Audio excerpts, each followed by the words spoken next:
Should we just start? Get Brexit done. Oh, wait. Leave all that in. No. We should. You know what? Here's a 2024 resolution. What? We're killing them fucking bully XLs. What is that? No, don't worry about it. What is up? What's your resolution? Resolution is complete transparency. Complete transparency. Complete transparency. Complete transparency. In that vein, I have to announce that I will be taking a leave of absence from the podcast. I have my NGO has been contracted by the British government, by Rishi, to go over there, and we are doing we are conducting the euthanizations of the bully XLs that they're rolling out this year. I know that a lot of you are probably confused because obviously I run an anti-racist NGO that charges $20,000 to have dinner with me and to have me explain, usually through half-remembered stuff, just about the entire history of racism from the cavemen to now.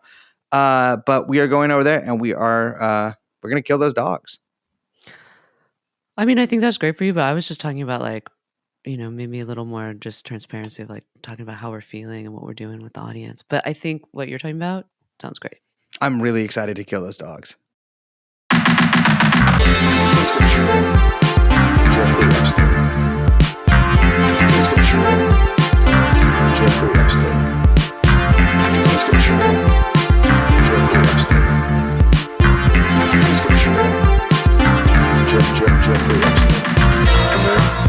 Come here. Jeffrey Epstein.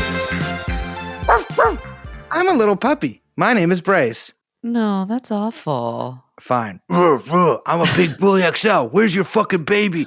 Wait, so is bully XL just big fat fucker? Was it big fat dog? Big fat fucker. I think that is he just big boy season? I think they're just killing big dogs in England. I think it's a bull. I think it's just I don't know, one of them fucking, right? It's like the dog that crackheads have. Well, I don't know about that, but big fat pit bull, right? It's like a big ass pit bull. I think bully XL to me, bully XL means one of those inbred dogs that they have. Yeah, I think a lot of dogs are inbred. A lot of dogs are fucking inbred. Difficult to maintain a purebred species and popularity without inbreeding. Is that what purebred means? No. Just no inbreeding, no, because I'm sure there's you're thinking no crossbreeding. No crossbreeding. Yeah. It gets weird with the dogs. Huh? I feel like if they wanted to deter people from having big pit bull, big bully pit bulls, what are they called? Mm-hmm. Bully XLs. Yeah, don't call them bully XL. That sounds cool. It sounds kind of like a streetwear jacket company.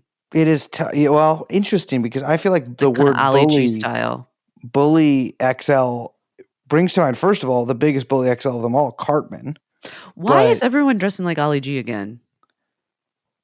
What? Hi, everyone. My name's Liz. My name's Brace. What does that mean? And we are joined by producer Young Chomsky, and the podcast is called TrueAnon. Hello. Welcome to 2024. It is 2024. Did you feel different? No. Do you? Weight of the world's on my shoulders. Really? Well, no. But it could be. Maybe it should be. No, New Year's Eve was wonderful, as usual. I loved it. Bacchanal, usual. Light orgy, obviously opium and incense. Yeah, with dudes. Incense. You're going to say incest. Well, yeah. I mean, I don't know. I don't check I'm not checking IDs at the door, dude. I mean, it could be anybody in there. It's a puddle.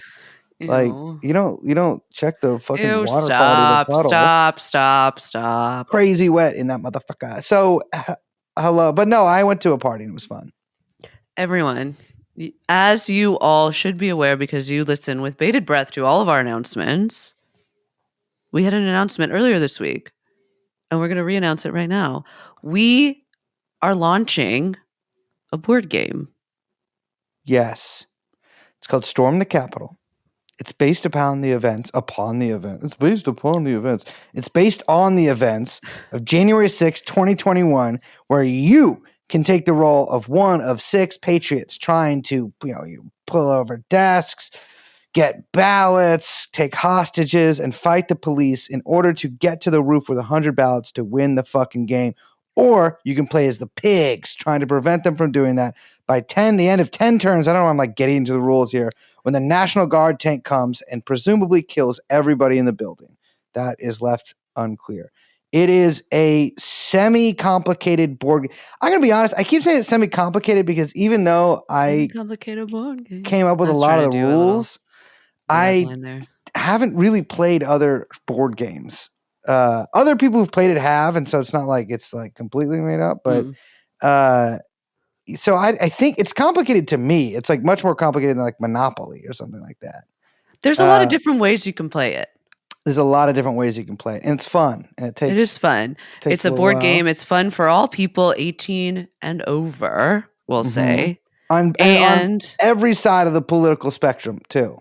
Yeah. Left, right, center, above, below. Everybody. All different angles that don't exist in this dimension. All are welcome. And it's super fun. We've all played it. We are putting it out with our good friends Creamhound, this exclusive TrueAnon edition, which will be available January 6th. Isn't that cute? 2024 at 9 a.m. Pacific, 12 Eastern, only at TrueAnon.com. That's our website. It's called TrueAnon.com. You can buy the game there. TrueAnon.com. And I think it's going to sell out, you guys. So we really want you to be able to get a copy before it's gone. Much like what? Like the Trump's lectern hopes or of something turning like that? over the election in 2020. But maybe in 2024, new resolution, you can turn the election tides once again and deliver Trump the 100 ballots he needs and win the game and affection of all your friends as you play Storm the Capitol, exclusive TrueAnon edition, available January 6th at TrueAnon.com. See, you like that? Important caveat: you do need 3 to preferably 6 friends to play this game with. But yeah, you but can also who's using Craigslist anymore? Who's using Craigslist? Yeah, exactly. You know what? That's a good question. Hit Who the is line. using Craigslist? Hit the line. If you don't know who to call, hit the line. Not I my saw line. you on the bus. You look fucking beautiful. Yeah, try it. See what happens. So fucking hot on the bus. Hey, want to play this Trump game with me? See who comes by. Cool. Well, yeah, please buy it. We'll link to it in the notes. We'll link to some other things in the notes because we have an interview. There we go. That's a transition. You like that one? I do. Actually, wait, real quick. I have one quick thing that I have to say. A little personal announcement, but it's not personal. And then I'll let you enter the episode. Because this is our show and we can do what we want, right? Facts. Especially in 2024. So I want to give a little shout out to some people who I think are listening, which is the lovely staff at a little bookstore called Labyrinth Books in Princeton, New Jersey, who just recently voted to unionize, which is very cool. And if you are ever in the, I don't know, New Jersey or tri-state or New York area, you should stop on by. It's a great bookstore. Everyone who works there is lovely and extremely helpful and just great to talk to. And I really like them. And I just want to give them a little shout out because it's tough to do that. It's tough to do that, especially right before the holidays. But they all voted unanimously to unionize. And so, yeah, you should stop by the store, support them, tell them good job, and you can say I sent them. Little transparency thing here is a lot of listeners don't know this, but if you go to Liz's house, it is filled with copies of the book Me Talk Pretty Someday. And because Liz loves saying that out loud. She's always like, Me Talk Pretty Someday, Me Talk Pretty Someday. And so I know for a fact that she has dropped about 5 what they call racks at this this now unionized bookstore for copies of Me Talk Pretty Someday. So if you want to talk pretty someday, do exactly what Liz said. But you know who talks pretty someday? In fact, most days, but in fact, only some of them, is British people, one of which we have on this episode. To give a little context here, the war on Gaza, Israel's sort of relentless bombing campaign and invasion of the Gaza Strip, has affected things far outside just the immediate issue of support for Israel from almost unanimous support from most Western governments. It is a huge issue, and it is affecting. I mean, we had to fucking talk about the president of Harvard, who has, as of I think like an hour ago, stepped down. But it is something that is kind of getting on everything, and as a sort of side consequence of that, it has been a very big flashpoint for a lot of people who might be opposed to left-wing causes in general, who see this as a sort of opening to strike at what they perceive as a vulnerability on the left, because they have learned from basically what happened to Jeremy Corbyn in the post-2017 Labour Party, that there are certain issues which you can push and pull and prod on that are very difficult to come back from. And one of those was the so-called labor anti-Semitism crisis, which we have talked about a little bit on this show before, and I think I've actually even shouted out this documentary series. But Al Jazeera's investigative unit did a 5-part documentary series called "The Labor Files," based upon a huge leak of trove of leaked documents, a tranche, you might say, of leaked documents from the Labor Party that show that the media narrative that was concocted was first of all expertly done, but second of all, a narrative that was concocted, and it has been an event with, as we go into in the episode, a huge fallout that continues to affect things today, and would probably even affect maybe what's going on in Gaza this moment. The consequences of this may sound like a internal matter for a Western political party, but it actually has pretty far-reaching consequences. Yeah, absolutely. And for whatever reason, I'm going to put my hands up in the air right now, transparently putting my hands up. Not a lot of media has covered Al Jazeera's investigation into this. In fact, it's been basically radio silence from all British media. Yeah, it really has gotten like no traction. Yeah. So do your duty, putting your hand up to your head, and not only listen to this interview we have, but watch the documentary. It's fantastic. It's eye-opening. It's disturbing. It's upsetting. All of those great, horrible emotions that you have when you watch a good film.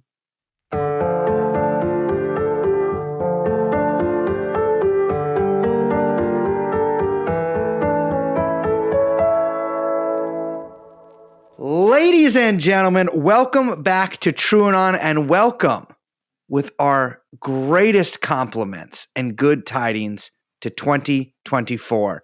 We have with us today, going back in time in the time machine, which will be also going forward once we get in it to the present day.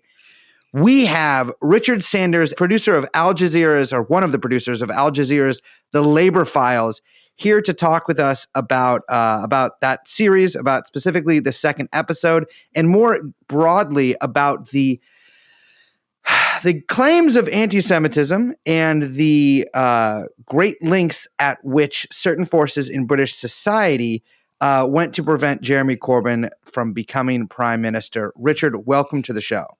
Hi, Bryce. Hi, Liz. Thank you for having me. Thanks so much for coming on. You're welcome. So this has, I think our listeners will be pretty familiar with the rise and then, of course, unfortunately, subsequent fall of Jeremy Corbyn, who it seems now in 2024 has been almost erased from British political history and certainly labor history.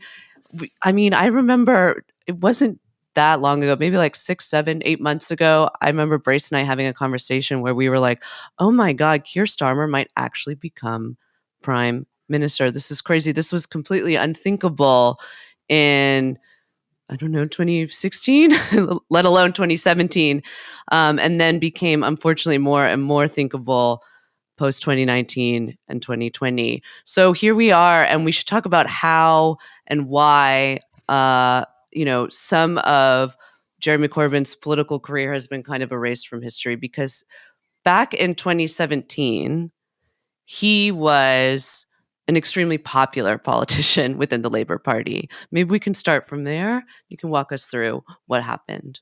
And he actually remains a fairly popular politician within the Labour Party, within the Labour Party's shrinking membership.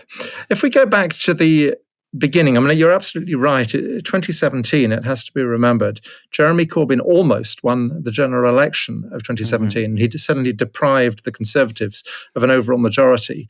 He got the best result the Labour Party had got since Blair.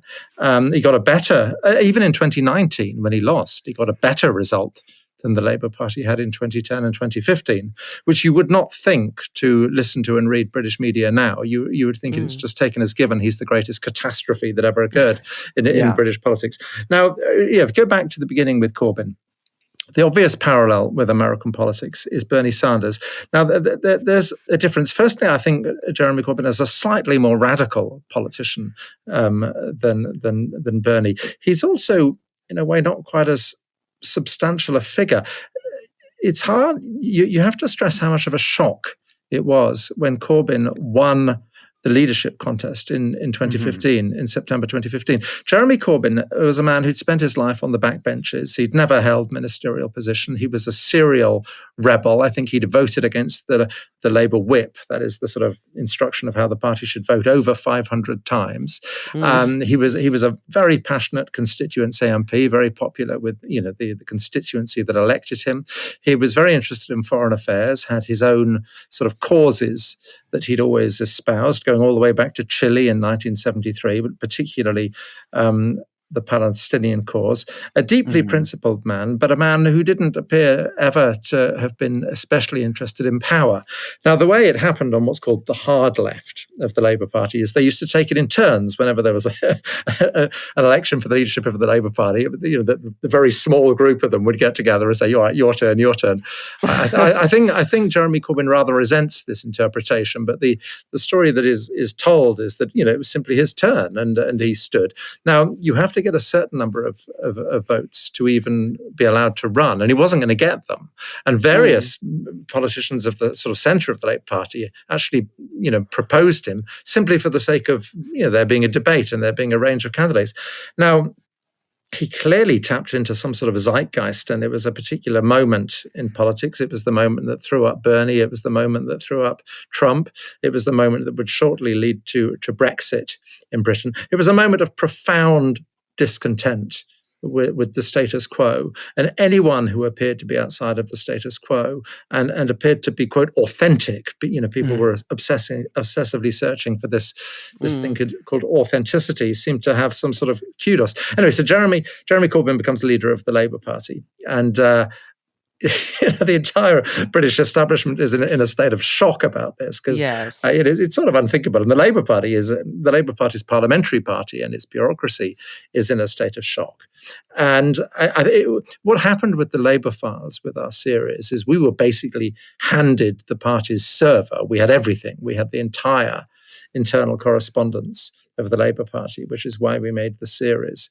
Now, so that's internal documents, chat logs, everything, WhatsApp. Everything. I mean, everything that is quite embarrassing for a lot of people. It's pretty embarrassing, particularly the WhatsApp groups. You have this strange phenomenon of government by WhatsApp these days, where people set up these WhatsApp chats and I don't know, somehow think they'll never see the light of day, and then they do, which is very embarrassing. I mean, you have these extraordinary chat rooms, which are the senior management of the Labour Party talking about Jeremy Corbyn in the most appalling terms. I mean, I think, what we all know and knew was that the sort of the press, the establishment, had it in for Corbyn from the first and went for him. What the documentation revealed was that one of the enormous problem he had was that not just the parliamentary Labour Party, but also the bureaucracy of the Labour Party had it in for him. Now, there's obvious parallels here with Hillary and Bernie in 2016, and with the whole Russia thing. Everyone forgets what it was that the Russian things revealed, which was the party bureaucracy, which should have been impartial, was clearly inclining towards Hillary. Right. Yeah, we had a similar issue with a lot of people. Yeah, again in the party bureaucracy, but with like the super delegates and these sort of like, I guess, a big parallel to kind of like the chicken coup style of trying to take out Corbyn, of these internal wranglings and maneuverings to try to undercut Bernie, which they didn't end up. Well, they needed the super delegates, but yeah, it's very similar in that way. Yes, I mean, with the difference, of course, that Corbyn did win the leadership election and became the party's leader, and even so, they continued to manoeuvre against him. I mean, one of the great problems Jeremy Corbyn had, and this is one of the great ironies of the story, is that although he's portrayed as this appalling sort of hardline Trotskyist, you couldn't encounter a less ruthless politician. And one of the paradoxes of this whole story is that the people who behave like a ruthless Trotskyist sect are the right of the Labour Party, and Corbyn is just he's just taken to the cleaners. Really, he's just not ready for this level of political ruthlessness. He's assassinated, really. Speaking of ruthless Trotskyite sects, there is a great deal of attention paid by the internal Labour Party bureaucracy, and in the first part of your of the documentary series, to Militant, which was in the 1980s the sort of left-wing side of the Labour Party, which took over the Liverpool City Council and was a pretty potent force within the Labour Party before being crushed by the right wing of the party, which sort of gave birth to, I guess, the modern right of the Labour Party, which, as you guys point out in the documentary, was a pretty formative moment for a lot of people on the right wing of Labour. And when Jeremy Corbyn came in, the Labour Party functions in a very strange way where there's these sort of constituent groups within it. But the broad membership was actually, there was not that many people who were sort of rank and file members of the Labour Party. And one thing that Corbyn did within his leadership is he really opened up membership, and a ton of people joined. And something that becomes very clear is that a lot of the people who joined under Jeremy Corbyn's leadership were fans of Jeremy Corbyn, were proponents of his policies. And with that as the backdrop, it became so blindingly obvious that kind of whatever the internal party bureaucracy and their friends in the media and the Tory party and elsewhere did was they realized that they had a growing force on their hands, and they had to tamp it down by any means necessary. Yes, you're right. I mean, bringing in Militant is very relevant. You're right. The right of the Labour Party is shaped by memories of Militant in the 1980s. Militant was a ruthless Trotskyite sect. Mm-hmm. And it was fairly small. That was the thing about Militant. Now, it was quite clear when you read the internal documentation of the Labour Party that as Momentum appeared, Momentum being the sort of grassroots movement which supported Corbyn, when that appeared, they simply thought they were seeing Militant again. They equated Momentum with Militant. Now, the huge difference was that Momentum was a mass movement, which Militant never was. Militant was a sort of activist movement of the type we're sort of more familiar with. And so they had this mass movement. You had this extraordinary surge in the membership of the Labour Party. The Labour Party soared to over 500,000 members. It became the largest political party in Western Europe. And one of the very sad elements of the whole story is that you have this almost a visceral reaction, certainly from the right of the party, which appears to be very uncomfortable with large numbers of new members and reacts to this surge in membership by seeking to sort of expel or repel as many of them as possible. I mean, again, to look at the American parallel, I'm always very struck with the Democratic Party, which again is, rife with factionalism and where the right tends to be in control. But it seems to me that Democratic Party leaders and candidates never do what Starmer has done and what Blair did before him, which is to define themselves against the left, to positively court the electorate by performatively beating up the left wing of their own party. Now, correct me if I'm wrong, I don't really see Biden or Clinton or people doing that in the same way, whereas... Well, I would say they don't really necessarily need to. I mean, the left of the Democratic Party, such as it is vanishingly small, and extremely disorganized. Extremely disorganized. And the fact is that they can pretty much count on those people's votes come election time, no matter what, just by ramping up like the fascism card or something like that. I mean, it's. I will say, Yeah. like, there is it, and it's much less organized, I guess, in the way that, like, there's these sort of like organizations like Justice Democrats or whatever. But again, they only have like 4 or 5 people in Congress. You have the Squad, though, who are fairly impressive. I mean, the left of the Labour Party is not organised either, which is why it was such a shock when they suddenly took control of the party in 2015. But it is quite extraordinary, and you see it most clearly in the WhatsApp groups, the absolute loathing the right has for the left of the party. And once Corbyn was in control, that meant for the leader of the party. And it doesn't seem to occur to people that they shouldn't really be drawing their salaries and continuing to work for the Labour Party if they so viscerally loathe its leader. Now, some people would say they used their positions to actively undermine him. I mean, certainly it's the case that they weren't working for him. We have this extraordinary exchange on election night in 2017 in these WhatsApp chats, where one of the senior officials in the Labour Party says, they're all cheering and whooping and we're ashen-faced. And I think she actually says something like, precisely the opposite of what I've been working for the last 2 years. So what you're referring to here is that Corbyn almost winning is what's making That's right. In exactly. They reacted to Corbyn almost winning with absolute shock. There's a very good book actually called Left Out by 2 Times journalists. So, 2 men who ultimately worked for Rupert Murdoch.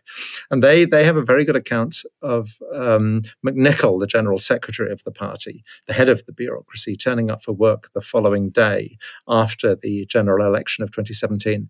And he's got a face like thunder. And he disappears into his office, shuts the door, and they hear this great crash. And he's drop-kicked a vase across the room. I mean, that's his reaction to the Labour Party almost winning. I mean, everyone assumed that the Labour Party would be absolutely wiped out. Yeah. And what these people were doing by their own lights was trying to preserve a core of right-wing politicians. I mean, they were actually diverting funds secretly from the main election pot to prop up certain right-wing MPs and so on. And it was a huge, and I have to confess, I was stunned as well. Corbyn is being daily annihilated by the press, daily annihilated by his own parliamentary party. We now know by his own party bureaucracy he was being completely undermined. And yet, once the election campaign starts and the British public gets to encounter him directly, as opposed to through the sort of prism of the British media, he just goes up vertically in the polls. He starts the election campaign at 24-25%, and on election day hits 40%, which is quite a lot in British electoral terms. And it's a catastrophic miscalculation by the Prime Minister, Theresa May, who has called an election precise, she had an overall majority. She didn't need to do this. She called it precisely because she thought, Corbyn's now leader of the Labour Party, and I'll be able to build up this enormous majority for myself. And it was the opposite. It was absolutely the opposite. And you're right, absolutely right. At that point, the British establishment really takes fright. And the sort of Get Corbyn campaign really seriously goes into overdrive at that point. And, this is where we might bring in the whole anti-Semitism thing. Yeah, I mean, basically you go from him being this, having this massive surge to shocking everyone, including the sitting prime minister, with his popularity in 2017, to then 2 years later. I mean, I think that by the end of the summer of 2019, you could just say that Jeremy Corbyn had killed, entire families in a rampage with no proof or whatever, and everyone would run it in any tabloid, whatever. You could say whatever you Jeremy wanted. Corbyn knife crime. Yeah, I mean, and any politician, any person, any media member could say anything they wanted about Jeremy Corbyn, and it was a total free-for-all, and he was completely disgraced. So how did we go from that in such a short span? There are 2 things that happen. There are 2 things that destroy Jeremy Corbyn. The more important, of course, is Brexit. The thing that dominates British politics in this period is Brexit. And the Labour Party, they have this enormous problem. Britain votes for Brexit in 2016. It then becomes blindingly clear that all the people who have pushed Brexit have no idea how to actually implement Brexit. We have this. We really don't want to go into the details of this, but we have this problem of the Irish border, where we can't have a border. But if you're going to reclaim your borders, you've got to have a border. So that would be like a 4-hour podcast. Yes, we don't. We really don't want to go into that. Job.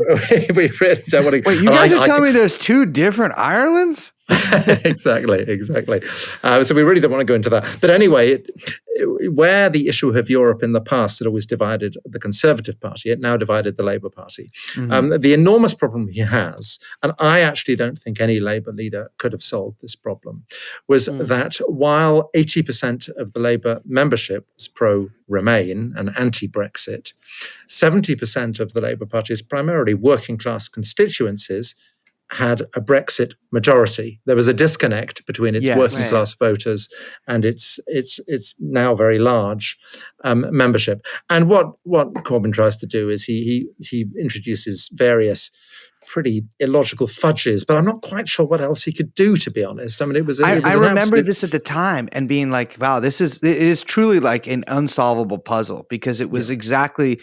I agree. I don't think that any Labour leader or anybody could have done anything differently.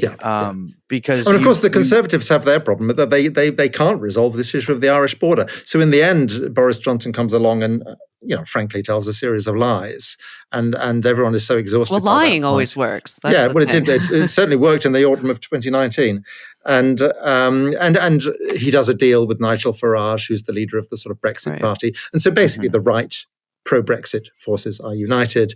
The left anti-Brexit forces are divided, and you get this overwhelming majority. That's the core reason. The anti-Semitism thing, although it played an enormous role, is actually subsidiary to that. If you actually look at the polls are reacting to the Brexit stuff. Okay, through 2018, Corbyn is being absolutely crucified over the anti-Semitism thing. Doesn't really affect the polls. It's a thing that obsesses the political media class. The evidence is that the general public is less concerned, but it does inevitably undermine him. It undermines his moral authority, and it also distracts him. It means he's having to, rather than pushing this bold social democratic vision, he's endlessly on the back foot, having to defend himself against the charge that he's an anti-Semite, a charge that he proves peculiarly ill-equipped to defend himself against. Ideologically, he doesn't seem to be able to do it, but I think emotionally, it's enormously painful for him. Here is a man whose whole career is built on anti-racism, and suddenly everyone's telling him he's a racist. And it just sort of disarms him in a strange sort of way.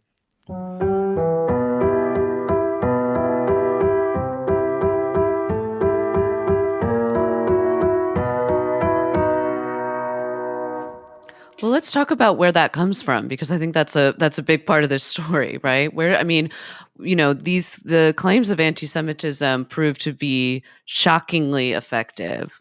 I think even caught some Corbynites by surprise, who maybe wanted to be generous in ways that maybe they shouldn't have been to some of those claims, because it seemed to be so on its face absurd, and yet it made an incredibly lasting impression on the British public and was deployed very, very, very effectively. Yes, I mean, I think where do they come from? They come from the Israel lobby, now, which is, as in America, surprisingly powerful, disproportionately powerful. In Britain, very disproportionately powerful. I mean, Britain's Jewish community is very small, really, even proportionally compared to America. But while the Israel lobby is powerful, it isn't that powerful. The problem that happens is that all sorts of other groups alight on this as the perfect weapon with which to destroy Jeremy Corbyn.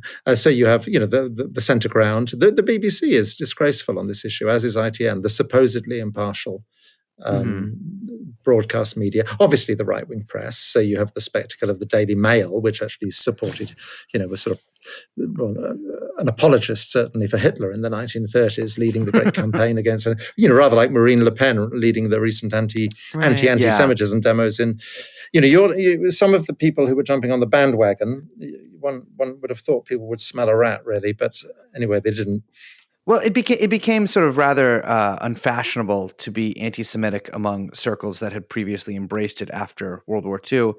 And they sort of groped around in the dark for a long time. I mean, they could hate, Jamaicans, and then the Asians and the Asian grooming gangs came in. They're like, all right, well, we can just transfer all of our whatever ethnic and maybe religious enmity from Jewish people onto Muslims. Yes, I mean, Islamophobia is certainly a very strong force. And it's very that's one thing that runs as a through line throughout all of this, is that you can say whatever you want about Jeremy Corbyn, and indeed whatever you want about also, in addition to his any Muslims that he might be in any way allied with, whether they're politicians or Palestine, the issue, or it's that's all fine, but Jeremy Corbyn commenting on a mural is yeah. And also, I think there's a difference here. I'm not suggesting for a moment there's no such thing as anti-Semitism in Britain, or even that it, lingers in certain parts of the left. Correct me if I'm wrong here, but I always sense that it's much stronger in America, where it ties into the whole center against the peripheries thing. When I look at the evidence that was being touted around within the Labour Party for people's anti-Semitism, invariably, rather stupid or naive people had somehow ended up with some meme that they'd have picked up from an alt-right website in America. That's where most of these memes came from. And, in looking into this, it strikes me that there is a virulent right-wing anti-Semitism. In America? Certainly. In America. Yeah. There's also just like, we have a large degree of like right-wing philo-Semitism, and which is indistinguishable at points from anti-Semitism as well. I mean, it's So one of the things we did was to look in enormous detail at the Labour Party's disciplinary files. And so, what are we dealing with here? So I think the first thing to say is there is such a thing as left-wing anti-Semitism, and it does sometimes masquerade as anti-Zionism. I think as a force, if one is concerned about racism, it pales into insignificance next to the problems of Islamophobia, anti-black racism, and so on. There's perhaps then a slightly larger number of people who are rather unsophisticated and might fall into rather lazy tropes. I mean, particularly when one is talking about the power of the Israel lobby, because in unsophisticated hands, that can definitely start to sound like, and perhaps even become, traditional conspiracy theories about Jewish power, blah blah blah. So you have unsophisticated people, and you've got to remember that the Labour Party's membership had swelled enormously, and one of the things that had happened is that a lot of people had joined the party who hadn't been involved with politics before, and so on. So was this entirely smoke without fire? No, I mean there's an element of truth to it, but when you really looked carefully at the disciplinary folders, what had happened was the triumph of what's called the new anti-Semitism, which is basically to define anti-Zionism as anti-Semitism. And I think that's all the more effective because my own experience of liberal Zionists is frequently that in their heart of hearts, they sort of do think anti-Zionists are probably, at the very least, a bit suspect. Because to be clear what we're talking about here, in Britain, anyway, it's not actually the case that you can't criticize Israel. You can, and people do. Now, you have to be a bit careful about it, and you have to be careful about the words you use, and you can't, people should criticize it more, but you can. What you cannot do is to articulate the core Palestinian position, basically, that creating an ethnically defined homeland or an ethnically defined state in a territory which at the beginning of the process is entirely populated by people of a different ethnicity can only be done through ethnic cleansing, through the subjugation through apartheid and so on, which is of course precisely what's happened. Now, pointing out what Palestinians might call the bleeding obvious is what you're not allowed to do. And the whole thing actually came down to that we have to maintain this pretense that Israel is a Western democracy, a flawed Western democracy, one that's got increasingly unpleasant people in government, blah, blah, blah. What you cannot do is to say Israel is South Africa, Israel is a racist ethno-state. That is the thing you're not allowed to do. And to a degree, the whole thing that happened can be seen as people just determinedly tugging that veil and keeping it in place. So, I mean, what happened, at least in my view from an American, what I saw happen was this enormous surge of the left that was backing Jeremy Corbyn. And Jeremy Corbyn, who had very vocal pro-Palestinian views. I mean, you include this bit in the documentary, but he said it would immediately recognize Palestine as a state, when he came into office. And all of these different forces that were arrayed against him within British society, some of which were, heavily Zionist, but then some of which were just, against him for the usual reasons that, political forces in advanced Western capitalist countries would not want a social democrat like Jeremy Corbyn in office. But they saw that this issue was in particular very effective. And how did and you mentioned the complaints too, which is a large part of what the labor files and indeed like the labor anti-Semitism crisis sort of arises out of. And that was something that was sort of like repeated ad nauseum. It was a really good way to kind of see how the media worked, because you saw this kind of manufactured crisis, right? Like, oh, this number comes out. There's been, tens of thousands of complaints about anti-Semitic abuse within the Labor Party, with the implication that it's coming from these pro-Corbyn people who joined the party. And then the right-wing press or the BBC or the press in writ large runs with those complaints.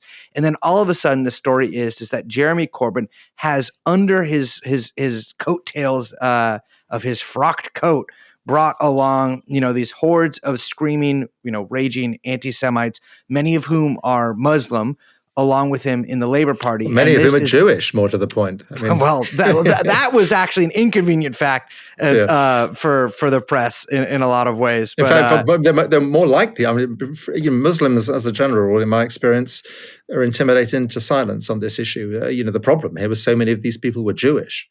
Well, yes. And then so one thing that the labor files reveal is that like the total just bankrupt quality to this complaints process, and how much of that was steered by this unelected labor bureaucracy who were able to manufacture this crisis, feed it to the media, and then have the media feed it back to the public until it becomes the reality. Yeah, and for me, that was what was terribly disappointing. You have the BBC and ITN, which are obliged to be impartial. The Guardian, which is the great organ of the English liberal middle classes. Yes. And they just totally swallowed it, hook, line, and sinker. It was disgraceful. And in a way, that was partly what motivated me. I mean, I was either slamming my head against the wall every morning for, or actually, doing some work on this and writing about it.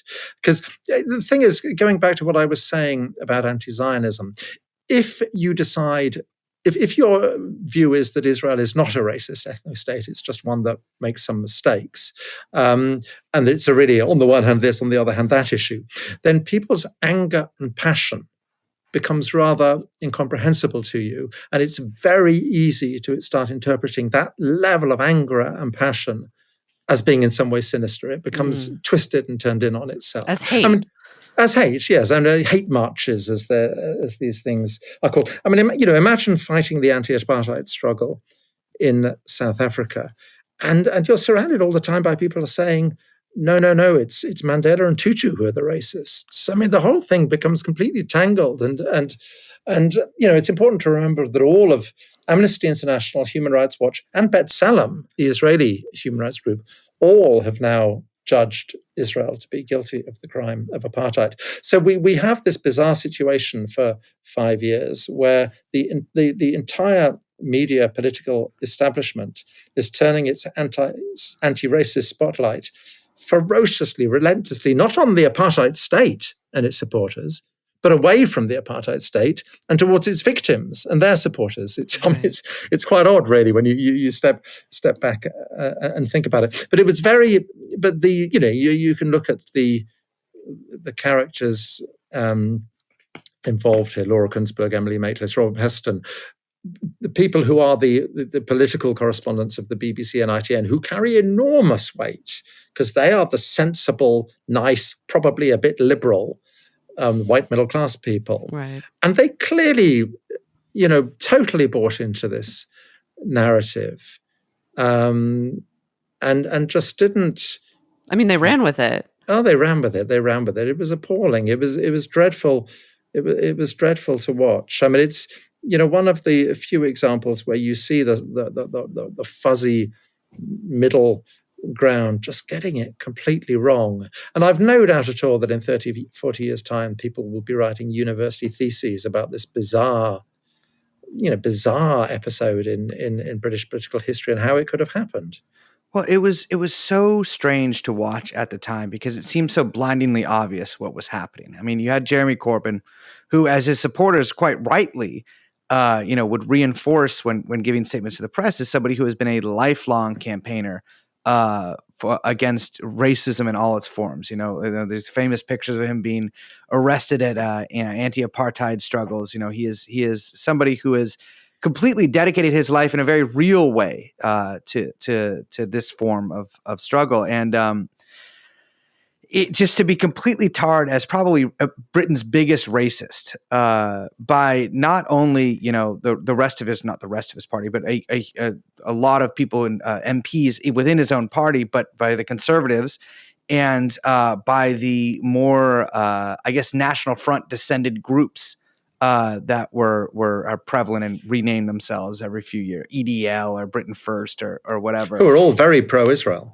Yes, and that was actually one of the really astounding things from that I learned from your documentary. There's a famous incident in the pantheon of Jeremy Corbyn's anti-Semitic incidents where he accused a group of pro-Israel people of not understanding British irony. And correct me if I'm wrong, but one of those people was a member of Britain First. Sharon Class. Oh no! She had no. It was the English Defence League. She's not a member, but she'd voiced very active support and continuing support for them. And the other two had previously sort of, effectively worked with the English Defence League for a period. It was very interesting. These three characters, or two of them in particular, were right at the heart of all this. They were providing a lot of the stories. There were a lot of the energy bubbling away at the heart of it.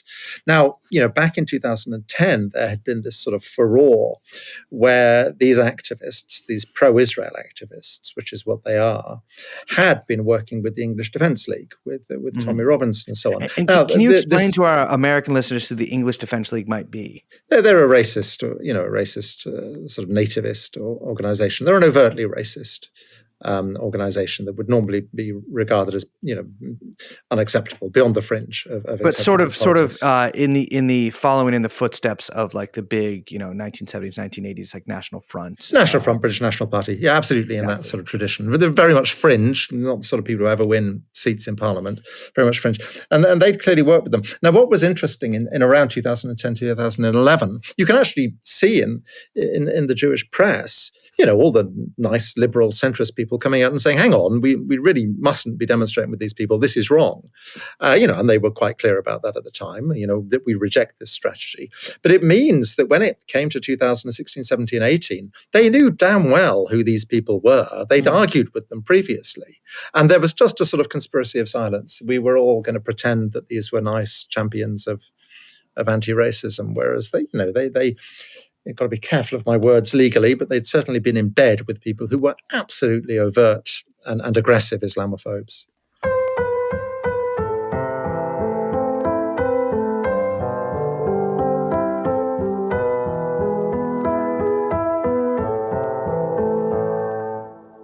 So how does this all start shaking out? I kind of want to still walk through the timeline here. It's got a chronology going. Because there's a kind of a big, not a turning point, but it hits a fever pitch with a BBC program that airs on BBC Panorama, which I think our American audience might not understand exactly the kind of weight that program had. Maybe you can explain a little bit. Yes, I mean, I would PBS 60 Minutes be an equivalent? Yeah. I'm not sure. I mean, the BBC is this unique and rather strange phenomenon, this publicly funded behemoth that sits at the heart of the British media landscape and carries enormous influence, particularly with nice, white middle class people. Yeah. But it's enormously powerful, the BBC, and so it really does have to be very responsible in how it exercises this power. And really, this Panorama, its main news and current affairs strand, normally does hour-long documentaries, but it extended to an hour, half an hour long documentaries. It extended to an hour on this occasion. This was July 2019. And it really was the final nail in the coffin of Corbyn's reputation on this issue. It was called, "Is Labour anti-Semitic?" And the answer was fairly clear. I know, what an incredible question. And Just it's really right. going for it with that one, by the way. Yeah, exactly. Richard, I will say the entire Corbyn anti-Semitism saga has been one of the greatest examples of the "have you quit beating your wife" question that I think which is, by the way, one of my favorite questions. I won't be asking you, but I do usually ask our guests. It's an incredible question, really hard to get out of. But the Panorama title was fantastic in terms of if that's the metric. Yeah. No, exactly. And it really did absolutely destroy him. Now, as I watched it at the time, I remember thinking, well, hang on. I'm not sure about this. I mean, it operated on two levels. One was, again, if you actually picked it apart, it was taking it as given that anti-Zionism is anti-Semitism. Yes. Okay. If you picked it apart, but even if you accepted that logic, a lot of the journalism was very questionable. Now, it rather looks to me as if they had a problem that as they got into the final stages of the edit, they noticed that they were rather lacking in concrete examples of people being anti-Semitic. And so in our program, we pick this panorama apart. And I could have spent longer picking that panorama apart, but there's only so much time I could dedicate to it. But we show that two of the stories of people being hideously anti-Semitic were simply untrue. They were simply not true stories, and not even. I watched this program. I know what you're talking about, but it's not even for our listeners. It's not untrue from you maybe interpreted this different. They are clear and pretty easily identifiable. This Labour Party investigator claims to have gone to Liverpool. This is one of them. He claims to have gone to Liverpool. He's conducting an investigation into a constituency there, which there have been complaints about, and he says, he's doing these disciplinary interviews, and he says, as this woman leaves the room, and there are almost tears in his eyes. It's quite a performance. She turns and says, "Are you from Israel?" And he says, "What can you do? What can you say?" It's this anti-Semitism that bubbles up the whole time. Now, anyway, these two little old Jewish ladies in Liverpool are watching this program, and they're thinking, hang on, I recognize that conversation. He's talking about us, because all the details fit precisely with it was clearly about them. And fortunately, these two elderly ladies, Rika and Helen, had the very good sense, like all the other people that were interviewed on Merseyside, had the very good sense to record the interview. And they dug out the recording. And she doesn't say, "Are you from Israel?" Why would she say, "Are you from Israel?" Apart from anything else, they had no idea this fellow was Jewish. What she says is, "Which branch are you from?" As in, which branch of the Labour Party are you from? Which constituency are you from? So it clearly, just wasn't true. They hadn't mentioned that the two people in question were Jewish, and they completely misquoted them. There was another one where this woman said, the anti-Semitism I received in the Labour Party was every day. People saying to me, Hitler was right, Hitler didn't go far enough. Okay. Now, if you're watching this, you're thinking, hang on, there is no Labour Party environment in the world. I mean, it's just about conceivable that a mentally ill individual might stand up at a Labour Party meeting and say that. It's just about within the bounds of conceivability. The idea that it would be said every day without people taking action, without something being done about it, it's just ludicrous. It's just patently ludicrous. Listen, I've been in a lot of freak show political meetings in my life. Yeah. I think I've spent about 50% of my fucking life in freak show political meetings with, I will say, at least identifiable by me, crazy people in them. And I've never heard someone say something that even remotely approaching Hitler was right, let alone every day. And people said a lot of crazy shit. Yeah, and also it's very easy to check. You Googled, and we did it, and it's there immediately. You Google, and you show the Googling. You Google this woman's name, and you put Hitler was right. And there was an incident when she was at university before Corbyn was leader of the Labour Party, where some revolting individual had put up posters around the university campus saying Hitler was right. She had campaigned against this and got them removed. I mean, presumably they were just removed anyway. But it was quite clear that the far right. It was nothing to do with the Labour Party. Now, Right. this is the one area where the BBC has sort of held its hand up. It said her comments became mixed up in the editing. All right. Oh, class. We do that I all the hate when time. interviewees' comments get mixed up in the editing. How does how could an editor just famously always getting mixed up with their edits? I sucked that dude's fucking dick once. And can I just say that I know the editor on that film. I've worked with him. He's a decent, good professional, and I certainly hope they weren't throwing him to the wolves on this, because it won't have been his initiative. You know, an editor puts the words together as he's told to. So it would have been the producer will have mixed the words up in the editing, not the actual editor. Well, I won't make you do that, but I'll say that I do think that yes, they were throwing the editor under the bus there, because the BBC, I mean, just with those two examples, it's so obvious that any journalist would have checked, would have like called those interviewees and been like, is that what you said? And then had to take and would have seen it wasn't. It comes back to what you were saying, Brace, about by the summer of 2019, you could say what you liked about Jeremy Corbyn. I mean, it's like dealing with North Korea. You could have said he'd strapped his sister-in-law across the mouth of a cannon and it's very similar. Blasted her to pieces in Islington. You know, I mean, killed his cousins, every cousin in the world or whatever. In Jeremy Corbyn's Labour Party, they make us do. They have exactly. No, it was ludicrous. And how this passed through the BBC's editorial and legal processes is, I mean, it's quite disgraceful the BBC is not having an internal soul searching about this, because it's disgraceful. Now, the BBC is still defending the story about are you from Israel? Its line of argument, and this is, bear with me here, this is seriously the line of argument that the BBC I read the letter in The Guardian, so I'm familiar with how silly this is. Our story is not definitely untrue, because these two elderly Jewish ladies might be a pair of brazen liars. Their defense is that they asked the Israel question after the recording is switched off, which, you listen to the closing section of the recorded interview. It's absurd. It wouldn't make any sense for them to return to the subject. But also, most importantly, the two of them absolutely, flatly and firmly deny it.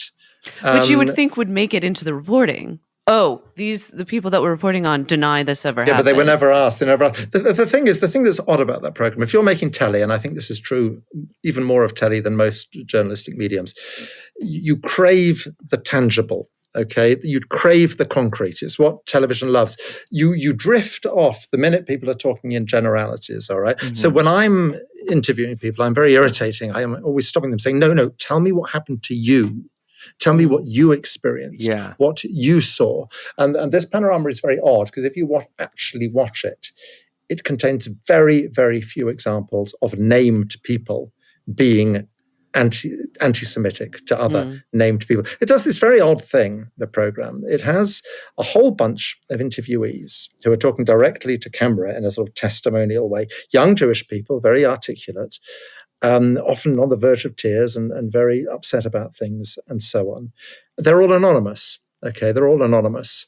One of them, I think, gives her name, but she says it as she's talking. But other than that, they're all anonymous. And you're certainly not told that they are in fact the board of the Jewish Labour movement, which is the sort of group within the Labour Party which was leading the sort of charge against Corbyn. Now, these people's points of view are perfectly, they have a right to their point of view and a right to give their point of view. But if people are officers in an organisation which has a crucial part in the story, is a crucial player in the story, you have to tell the viewers that. This is basic journalism. I mean, the only one who wasn't, or virtually the only one who wasn't a past or present board member of the Jewish Labour movement was the head of public communications at the Jewish Board of Deputies. I mean, to present that person as an anonymous vox pop is farcical. And it matters all the more because there was a rival Jewish group within the Labour Party, Jewish Voice for Labour, who we interviewed people from. Now, watching the Panorama programme, you would have had no inkling that there was a Jewish group in the Labour Party that supported Corbyn and rejected this narrative. And so those two things together, the exclusion of Jewish Voice for Labour, which is, similar to Jewish Voice for Peace, I think, in America, the exclusion of that group and the anonymizing of the Jewish Labour movement interviewees, well, it was, I think, profoundly misleading. Now, the BBC has decided it's comfortable with that. I've made over 20 films for Dispatches, which is the Channel 4 sort of rival to Panorama. So I know how these programs are made. I've spent much of my life sitting in sweaty edit rooms with lawyers, having extremely painful conversations with lawyers about dots and commas. My blood runs cold at the thought of what Channel 4 lawyers would have done to me if they'd turned to me and said, "Who are these people?" And I'd said, "Well, this is who they are."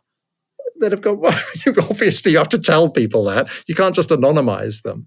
And the other issue in the program, of course, was the editing of an important email, which was just absolutely gutted and edited in a way that seemed to us anyway, entirely misleading. So anyway, we made 4 very concrete critiques of the program, which is always the way to do it. I mean, if you go into a sort of scattergun, this is a horrible, unfair program, whatever, you have to be very specific in what you're accusing them of. So we made 4 very specific critiques, which I don't feel they've ever satisfactorily responded to. The BBC seems to have taken the view, look, no one's talking about this, so if we just keep quiet, no one will notice. No, I absolutely think that I mean, if you read their responses to your pieces, to your, to the segments, they're all very very broad, very vague. Usually I think when I've seen publications respond to claims of misrepresentation or, even going further into plagiarism, whatever, anything that a journalistic outlet would respond to would take very seriously, right? They're usually very specific in their responses, very where you say this, we have, you make this claim, this is how we're refuting it. This is where our editors come in. We have this, we have that, backing up all of this stuff, especially when you're talking about something as potent and, wild as is the Labour Party anti-Semitic. You know what I mean? The leader of Her Majesty's opposition. I mean, it couldn't be more important, And it does seem that the BBC, and I would, I'd argue, as we kind of were saying at the beginning of this interview, the kind of British, political hive mind or media, conglomerate in general wants to sweep this whole thing under the rug. And, if people aren't talking about it, if no one's paying attention, then it didn't happen. And that actually all of these maneuvers and insane kind of, right-wing usurping that was happening within the party that we all have evidence of through these chat logs, through these, all of these internal memos and files. None of this happened, actually. There was just a kind of clear sort of, the history of the Labour Party is sort of, it was just Tony Blair and then Keir Starmer. And that seems to be, what everyone kind of has decided on. And it's very alien. It's very unhealthy democratically, because whether you agree with the radical left or not, I mean, it's entirely up to you. But there was this huge upsurge of enthusiasm. 40% of people voted for Corbyn. And basically, the British political and media establishment said, your engagement with the political process is not welcome. Go away, please. We'll carry on running things. And that seems to be enormously unhealthy. And I think we'll pay a price for that in years to come, particularly since it's been said, in particular to people of colour, and in particular to Muslims. For young Muslims, they have been told very clearly, you do not engage with the British political process unless you are prepared to make a series of compromises, which particularly at the current time, many would find unacceptable. So, I mean, just to go back very quickly to the Panorama, to be fair, the programme's presenter, we do seem to have struck a nerve with him, because he writes endless articles being extremely rude about myself. That's what I was going to mention. You have some personal beef there. Well, there you go. I rise above these things. But anyway, And most recently, he wrote an extraordinary 30,000 word piece in Fathom. God. Which is a series of articles, 30,000. If I have to spend 30,000 words defending something I've done, I'm thinking I'm probably on slightly weak ground. Yeah. But anyway, 30,000 words. And he wrote it for Fathom, which I think probably most of your readers are unfamiliar with. Fathom is the in-house journal of BICOM, which is an Israeli lobbying organization. So it's an interesting choice in itself. And he writes, I mean, please, John Ware, Fathom, if any of your readers or listeners are really interested in this, go away and read it. I mean, I'm one of the principal subjects of it, and I only skim read it. I mean, but this is the interesting thing. This enormous and powerful echo chamber that was built to destroy Jeremy Corbyn just poof, in a puff of smoke, disappeared the day he was gone. And I think I sense it's very frustrating for John Ware, because he writes these things and there is no pickup whatsoever. He's a man howling into the void. And I think there are two reasons for that. One, people look at these clips about his film and think, well, hang on, that does sound rather dodgy, and I'm not sure I really want to go up to the ramparts to defend that. But two, because it has served its purpose. It's disappeared. Now, I know to a degree, and one of the things with the Labour files, and I really want to impress this on your listeners, is absolute conspiracy of silence in the British media about it. Absolute determination never to mention the Labour files in British media. So I would say to your listeners, you can see it on YouTube, the Labour files. My program on the anti-Semitism thing was the second program, The Crisis. Please go and watch it and share it, because it's like some sort of subversive subterranean book that is only going to spread by word of mouth. Please do watch it. But so we're trapped in a bubble. We're trapped in a left-wing bubble, but it's a pretty big bubble, and it's a pretty loud bubble, and it's a bubble that's growing. Whereas John Ware, in defending his film, absolute silence, deathly silence. So it's quite interesting, the contrast. Yeah, and as our listeners probably know, Corbyn was not only replaced by Keir Starmer, but he is no longer under the whip of the Labour Party, right? Has he been expelled or suspended from the party? He's been suspended from the Parliamentary Party. He's had the whip withdrawn. They did expel him from the party, but they realised they simply couldn't do it. So he is, strictly speaking, still a member of the Labour Party, but he won't be allowed to stand as a Labour candidate at the next election. It is almost certain he will stand as an independent, and everyone tells me he will win in that constituency. Everyone I know, of course, is a friend of Jeremy's, so whether that's true or not, we shall see. But certainly, he's a very popular constituency MP. But now he has been replaced by Keir Starmer, and there has been this, as you sort of also a through line throughout these three episodes, a purge of not only Jeremy Corbyn's allies, but anybody who might be sort of sympathetic to that mode of politics. And particularly a tool in using this, just is similar in the way that the anti-Semitism crisis was this kind of manufactured convenient tool for many opponents of Jeremy Corbyn. The intermingling of anti-Zionism and anti-Semitism's definitions, and the blurriness, that the purposeful sort of smudging of the borders between those two things, has been a really effective tool for cleansing the Labour Party of anybody who might not be a Keir Starmer legionnaire. And they seem like to have been extremely effective in basically just demolishing the ranks of the left from the Labour Party. I mean, it's basically, it seems like it's a complete non-entity now. It's absolutely ruthless. It's extraordinary. And I'll come on to that in a second, just to in a way, quickly finish off with Corbyn. One of the interesting things that happens is right at the beginning of Starmer's reign, he appoints this man called Martin Ford to look into all this. Let's really pick apart what happened in the Labour Party with racism, anti-Semitism, and factionalism, and so on. And Martin Ford is black; he's Barbadian, and they don't seem to have considered that with the black face came a black sensibility and also integrity. So Martin did what we did.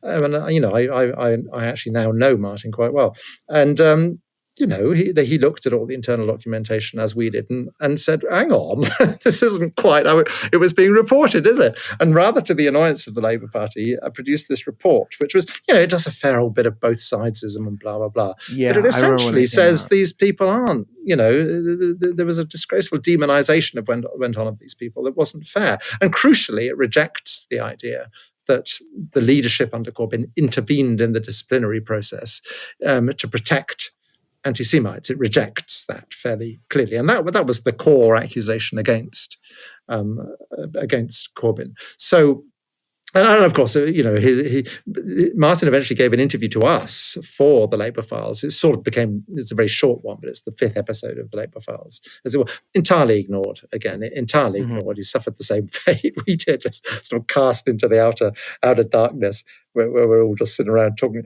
to each other. But anyway, yes. So Keir Starmer takes over the Labour Party, and it is quite extraordinary the centralisation, the rigid lack of democracy in the party. Yes, they've destroyed the Corbynite left, but it goes rather beyond that. I mean, some of the people who are being expelled and whose lives are being destroyed, weren't really even on the Corbynite left. They've done this extraordinary thing. They came up with a group of organizations which they prescribed, left-wing organizations, which if you were a member of them or if you expressed support for them, it was incompatible with membership of the Labour Party. Right. So if you express support for Labour against the witch hunt or something, then you were booted out of the party. Now they did a very clever thing. They said this would happen even if you had expressed support for this organization before it was prescribed. So, people who might have tweeted something vaguely favorable to some obscure left-wing group in 2016 suddenly found themselves expelled from the Labour Party. It was extraordinary. Whole swathes of people could be expelled. Now, this was so patently unjust that the Labour Party took the trouble to introduce a new rule in its rule book that says that in its disciplinary processes, the principles of fairness and natural justice do not apply. I mean, that must be the only political party in the world which takes the trouble to actually express that. But I think it's, if the starting point of this conversation was this moment in 2015, 16, 17, a profound discontent with the status quo, an unhappiness with politics as it was. And you now have a situation where we're going into the election with an entirely discredited government. I mean, the Conservatives are going to lose whatever happens next time round, quite clearly. But an opposition which is just sort of slavishly adhering to all the political conventions that got us in the mess in the first place, that is, ferociously rejecting anything radical or original. And, a few journalists, more mainstream journalists, have written recently about how this process, the process of selection of new MPs, means that all sorts of the most interesting characters you've had in the Labour Party in the past would never be selected this time round. Anyone who is remotely radical or free-thinking is being weeded out. I mean, the Labour Party, and God knows that the Parliamentary Labour Party was hardly a radical, interesting body beforehand. But, it's very depressing, the thought of what the Parliamentary Labour Party will actually consist of after the next election. And that next election should be probably coming sometime in 2024. I mean, Britain, as Americans might know, they do it a little bit different over there. But in 2024, at the very latest, it seems like 2025. And from what I understand, the smart money is on Keir Starmer becoming prime minister. Oh, yeah, he will. And with an overall majority, yeah. What are some of the key differences between him and Corbyn? Oh, God, I mean, where do you start? I mean, Starmer is a managerialist. He's a profoundly sort of establishment figure. He was director of public prosecutions, which means he's sort of the head of the sort of, the legal service for 5 years, during which period he developed a very close relationship with his sort of contemporaries in Washington. Very much an Atlanticist, very, very much tied in to the conventional Western security establishment. And one of the great things Corbyn did after the great crash of 2008 in Britain, the Conservative government imposed austerity. It said, the only way out of this mess is to have austerity. Now, Obama at the time was tearing his hair out about this because he very much reached different conclusions. And, there's economic debates to be had about this. If you're in a hole economically, stop digging. Often spending is precisely what you need to do in that situation. Anyway, whatever. Corbyn blew away the sort of consensus on austerity. That's now come back with a vengeance. Right. Starmer takes it as given that you mustn't promise any sort of radical spending. The great anti-inflation thing that Biden introduced, you couldn't happen here because Starmer's tied himself into all sorts of financial pledges and so on. Yeah. And again, the disappointing thing is you see him interviewed on the BBC and ITN and by The Guardian, and no one says, well, hang on. These things aren't given facts. There's an entirely different way of doing things. Why are you slavishly adhering to this?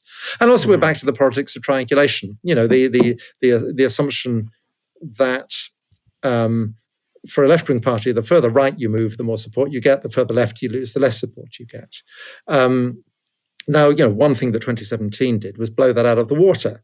When Corbyn almost wins the election, that's not to say that what the Labour Party should do is move radically left and more people will vote for it. I don't think that's the case at all. But we're clearly in a much more complex political and less linear political era now. But, Starmer's just gone straight back to, the more you're in the centre, the more people will vote for you. And again, this is just entirely unquestioned. You see him interviewed by the BBC and they all sit there nodding sagely as if only sort of immature student radicals believe anything different. It's all we've all retreated straight back into the straitjacket of the politics that got us all in this mess in the first place. Yeah, it feels like a weird pantomime of a status quo from the past. It doesn't even feel like it's committed to getting back to that. It just feels like it wants to kind of, it's like a weird political theater of it, if that makes any sense. It's repeating history as farce, isn't it? Whatever that quote is. I mean, it's very interesting because what Starmer clearly, what their role model is Blair. Okay. Right. Now, Blair, the economy is in such a different place. No, everything is in such a different place. Everything is in such a different place. It's just a completely different social context and given the precariousness of the British economy, I mean, it just seems and also very dangerous. And, I think the Labour right knows they have a problem with this. Blair, whatever one thinks about Blair, was a great political performer. It's like Clinton. He was a great communicator. He was a great performer. He had sparkle and pizzazz and what have you. Starmer so doesn't. I mean, it's talk about charisma bypass. He is extraordinarily wooden. He's lacking all the qualities. He looks like a nutcracker. He does greatly resemble a nutcracker. Yeah, but he's unpopular. He's remarkably unpopular, given the totally free ride he gets in the press. And that's what's so ironic. No, it's like the Labour Party under Starmer, after all of his purges, is smaller than ever. Is more like, I mean, if we want to talk about how wildly, big and flourishing and wide the Labour Party was under Corbyn, Keir himself is incredibly unpopular. No one likes him. Everyone feels kind of stuck with him, it seems like. And yet, Labour will be elected in a landslide. So this is very weird contradiction, both within the party and then sort of like kind of how the party is sort of situated to just the sort of general politics of Britain at the current moment. And I think many around Starmer are aware of the dangers of this. I mean, okay, everyone loathes the Conservatives at the moment, but the party gets into power and it needs to make things different. Yeah. And it's tied itself absolutely rigidly to all these fiscal and financial rules and goals and so on. And I think they know that the great challenge they've got is that what they can't have is after 4 years, everyone looks around and says, well, everything's as crap as it was when you arrived, 4 which years is perfectly if you're lucky. possible. Yeah. And they're, if you actually look at their selling points to the British public at the moment, it's entirely managerialism. It will be less corrupt and useless than the Tories, which I should hope they will be. I mean, it would be hard to be less, not be less corrupt and useless than the Conservatives are. But yes, I think they know they've got a problem here. That what are they actually going to do to make anything different? And the answer is not at all clear. If the Western Europe in the past 2 decades has been any indication, I think that a sort of centrist, liberal, former Social Democratic Party taking the reins of power in a Western European nation will go very well for everybody in that country. Yeah, I mean, if they were taking the example of like, I feel I have no idea what's going to happen, but it has just been it's astounding to see just how effective they are when they want to, purge people from the party, when they want to completely change the course of where things are going in the body politic in general, right? And sort of revert to this this facsimile of this like early 2000s, 1990s kind of technocratic liberalism.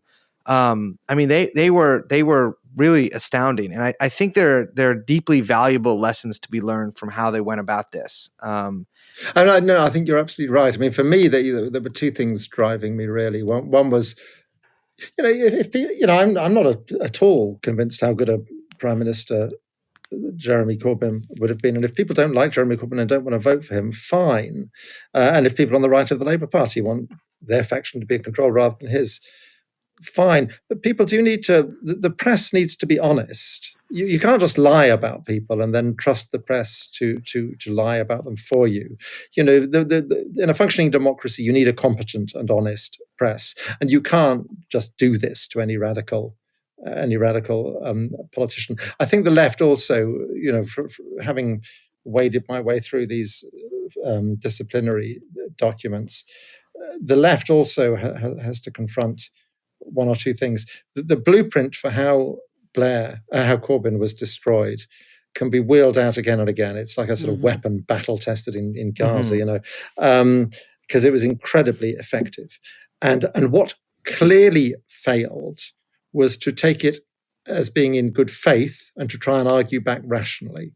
If you actually look at how the human rights organizations deal with this, when they, Israel and the lobby goes for them and says you're an anti-Semite, they just rigidly stand their ground. They root it in international law. They say Israel is an apartheid state. This is wrong. We oppose it, and they just don't allow themselves to be knocked off course. And Corbyn went down a very slippery road of sort of apology and appeasement, which I think was absolutely disastrous.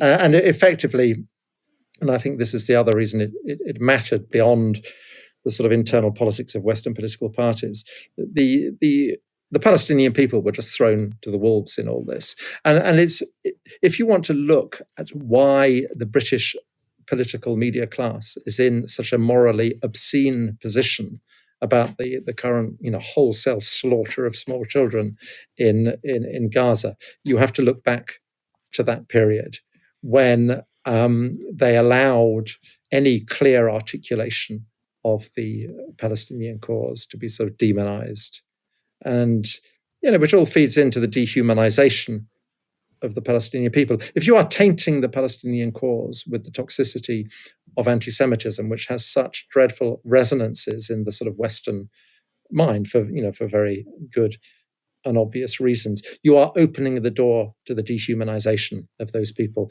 And you can't understand the West's complicity in what is done to the Palestinian people unless you understand that. And so the consequences of this are enormous. It's, what are we at now? 30,000 people dead in Gaza. These things matter. Yeah, absolutely. Absolutely. These things matter.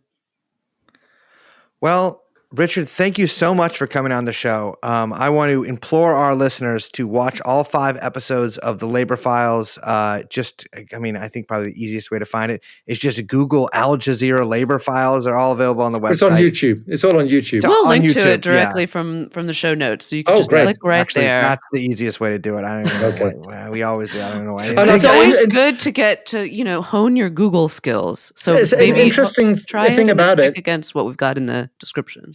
The interesting thing about it, although it was entirely ignored, the second film in particular, got hundreds of thousands of views on YouTube.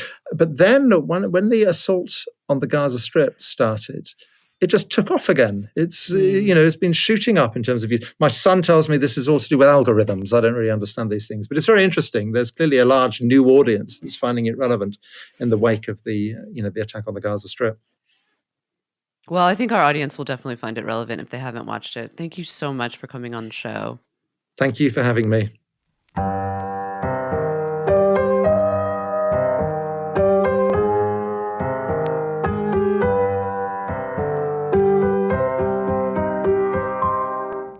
Okay, so you, ladies and gentlemen, you have two tasks to do right now. One is to watch all 5 parts of the Labor Files in the link below. And 2, it's to sign up for the TrueAnon January 6th board game, also at the other link below.